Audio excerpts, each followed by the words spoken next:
Marvel's Avengers is the Incredible Hulk of video games. Just like Bruce Banner and his green alter ego are two people within the same body, Avengers is split between two personalities. One is a single-player story campaign that can be emotional and thoughtful as you play as each of Earth's mightiest heroes. The other is a multiplayer-focused live game where you punch lots of enemies without really worrying about why.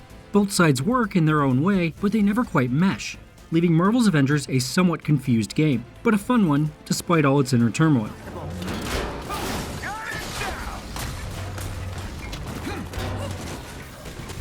If we're going to stick with this Hulk metaphor, then the single-player campaign is Bruce Banner. You start the game as Kamala Khan, a huge fan of the Avengers who attends a celebration called A-Day in San Francisco that quickly turns tragic. The Avengers disband, and after a 5-year time skip, it's up to the idealistic Kamala to convince the heroes to reassemble.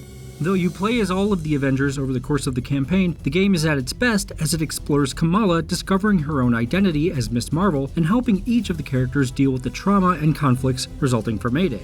But this is a superhero game, and that means there are supervillains, and they need punching. The core of Marvel's Avengers is an action RPG brawler, with each character building combos out of a host of melee moves, ranged attacks, and hero-specific special abilities. Combat in Marvel's Avengers feels akin to Marvel's Spider-Man or the Batman Arkham games, but the strength of Avengers is while every character is stamped out of the same template, they all play very differently from one another. Iron Man is more of a sniper than a brawler. Hulk, meanwhile, gets buffs from dealing and receiving damage, so he's best when wading straight into combat and smashing as much as possible, and Kamala excels at knocking back and controlling groups of enemies.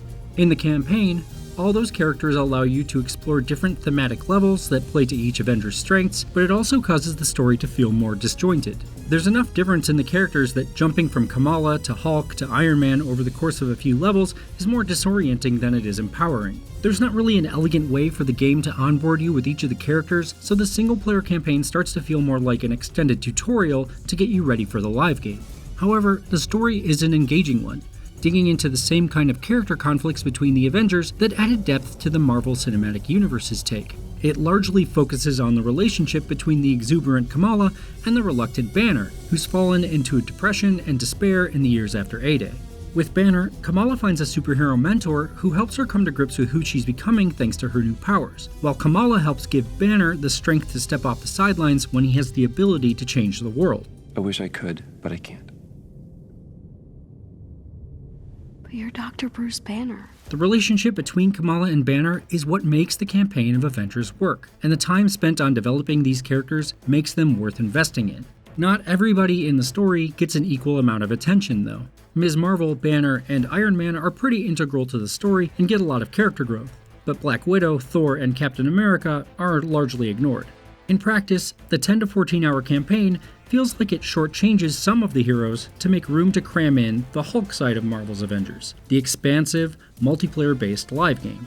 While many of the missions you play in the single-player campaign are focused on a single hero or maybe a pair of them, by about the halfway point, they start to get combined with forays into the multiplayer offerings of Marvel's Avengers. These are missions of various sizes that you usually take on with a team of 3 other superheroes. Those are either controlled by other players who can join your team through matchmaking, or filled in with AI-controlled versions of the Avengers you've been ranking up throughout the game. The trouble is, couched within the story campaign, multiplayer missions stand out as being a lot less focused. All the levels, even the biggest ones, are pretty homogenous, since they need to support all different characters equally.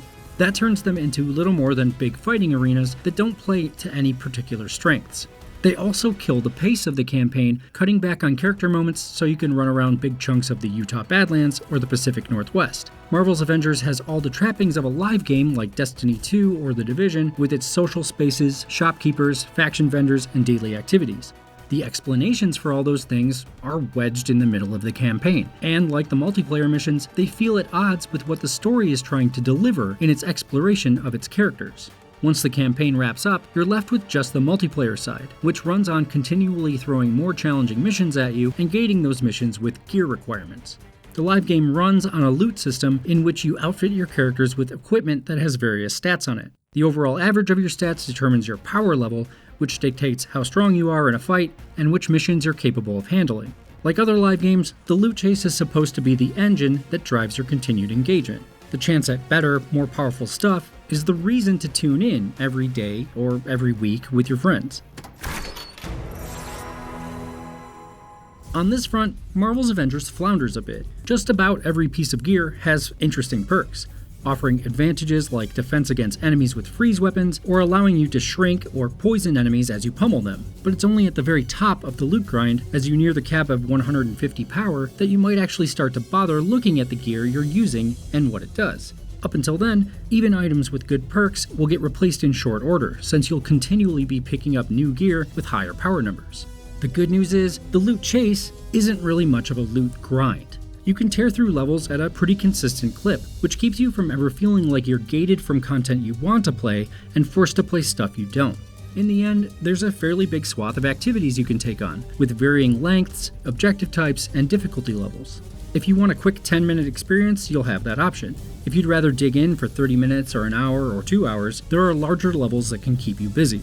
The tougher they are, the more skill they demand from you in combat, and tapping into that depth is where the game excels. But like the Hulk himself, it all feels a bit chaotic and unfocused. You really don't need to pay much attention to the loot chase, even though it's ever present in the game. Despite a variety of objectives, all the levels are pretty samey, sending you to the same locations to fight assortments of the same enemies. And when 4 heroes are wailing on a big boss or a giant robot, you lose a lot of the nuance that makes combat good, because it's hard to see through the confusion. Still, Marvel's Avengers does manage to scratch that live game itch, just like it scratches the itch for an emotional superhero story, and when its combat comes together, it can be very fun.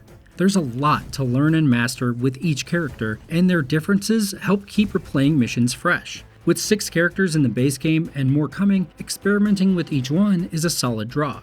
On top of its disjointed nature, Marvel's Avengers has been marred with technical issues and bugs at launch, like missing dialogue, checkpoints not working correctly, and enemies not spawning in during missions. Most of these problems are minor inconveniences, and some seem to have been lessened by a patch since release.